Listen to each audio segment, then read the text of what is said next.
ദൈവനാമത്തിന് മഹത്വമുണ്ടായിരിക്കട്ടെ. വീണ്ടും ഒരു പ്രഭാതം കൂടെ കാണാനിടയാക്കിയ ദൈവത്തിന് നമുക്ക് നന്ദി അർപ്പിക്കാം. ഇന്നത്തെ വായന ഭാഗം യെശയ്യാ പ്രവചനം 55 മുതൽ 57 വരെയുള്ള അധ്യായങ്ങളാകുന്നു. ഇന്നത്തെ കുറിവാക്യം യെശയ്യാവ് 55 അധ്യായം 7 വാക്യം.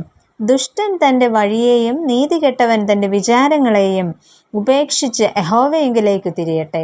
അവൻ അവനോട് കരുണ കാണിക്കും. നമ്മുടെ ദൈവത്തെങ്കിലേക്ക് തിരിയട്ടെ. അവൻ ധാരാളം ക്ഷമിക്കും. മടങ്ങി വരവിനുള്ള ക്ഷണമാണ് ഈ ഭാഗത്ത് നാം കാണുന്നത്. പുതിയ ഉടമ്പടിയുടെ അനുഗ്രഹങ്ങൾ അനുഭവിക്കുവാനായി പ്രവാചകൻ ദൈവജനത്തെ ക്ഷണിക്കുകയാണ് ചെയ്യുന്നത്. ഭൗതിക സുഖങ്ങൾക്ക് പിന്നാലെ പോകുന്നവരെ യഥാർത്ഥ ജീവന്റെ അവകാശികളാക്കുവാൻ ഇവിടെ പ്രവാചകൻ ക്ഷണിക്കുന്നു. പണമോ പ്രതാപമോ സമ്പത്തോ ഒന്നുമില്ലാത്തവരാണ് പ്രവാസത്തിൽ നിന്നും ഇവിടെ മടങ്ങി വരുന്ന ഇസ്രായേൽ ജനത. അവർ ശാരീരികമായും ഭൗതികമായുമുള്ള പ്രതീക്ഷയോടെയുമാണ് മടങ്ങി വരുന്നത്. ഈ ക്ഷണത്തിൽ നിന്നും യഹോവയായ ദൈവം പ്രവാചകനിലൂടെ ജനത്തിനു നൽകുന്ന ചില ഉറപ്പുകളെ കുറിച്ചാണ് നാം ചിന്തിക്കുന്നത്. ഒന്നാമതായിട്ട് ദൈവത്തിൻ്റെ ഉടമ്പടിയുടെ പൂർത്തീകരണത്തിനായി ക്ഷണിക്കുന്നു. നോഹയുമായുള്ള ദൈവത്തിൻ്റെ ഉടമ്പടിയുടെ അടയാളം മഴവില്ലായിരുന്നു. അത്തരത്തിൽ അബ്രഹാമുമായുള്ള ഉടമ്പടിയുടെ അടയാളം പരിച്ഛേദനയുമായിരുന്നു. എന്നാൽ മിസ്രയീമിൽ നിന്നും പുറപ്പെട്ട ജനത്തിന് സീനായിൽ വെച്ച് ലഭിച്ച ഉടമ്പടിയുടെ അടയാളം എന്തായിരുന്നു? തളിക്കപ്പെട്ട രക്തമാണ്. എന്നാൽ ദാവീദുമായുള്ള ഉടമ്പടി എന്നത് ദൈവത്തിൻ്റെ അചഞ്ചലമായ സ്നേഹത്തിൻ്റെ പ്രകടനമായിരുന്നു.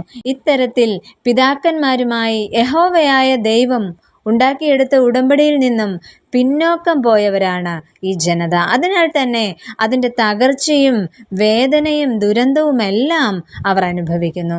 തങ്ങൾ നഷ്ടപ്പെടുത്തിയ ആ ഉടമ്പടിയുടെ പൂർത്തീകരണത്തിനായിട്ടാണ് ഇവിടെ ദൈവം അവരെ ക്ഷണിക്കുന്നത്. രണ്ടാമതായിട്ട് പാപമോചനവും ആന്തരിക സൗഖ്യവും നൽകുവാനായി ക്ഷണിക്കുന്നു. ദൈവിക ബന്ധം വിച്ഛേദിച്ചതിൻ്റെ ദുഃഖം ഈ ജനതയിൽ നാം പ്രകടമായി കാണുന്നു. അതിൻ്റെ ഫലമായി ഉണ്ടാകുന്ന ദൈവകോപവും അതിനോടൊപ്പം ജനത്തോടുള്ള സഹതാപവുമെല്ലാം പ്രവാചകൻ ഇവിടെ വ്യക്തമാക്കുകയാണ് ചെയ്യുന്നത്. എന്നാൽ അനുതാപത്തോടെ മടങ്ങി വന്നാൽ ദൈവം ആന്തരിക ദാഹവും വിശപ്പും മാത്രമല്ല ഭൗതിക നന്മകളും നൽകും എന്ന ഒരു വ്യക്തതയാണ് ഈ ഭാഗത്ത് നിന്ന് ലഭിക്കുന്നത്. ഇത്തരത്തിൽ ശരീരത്തിൻ്റെയും മനസ്സിൻ്റെയും ആത്മാവിൻ്റെയും രക്ഷയാണ് ദൈവത്തിൻ്റെ ഇത്തരം വീണ്ടെടുപ്പിലൂടെ സാധ്യമായി തീരുന്നത്.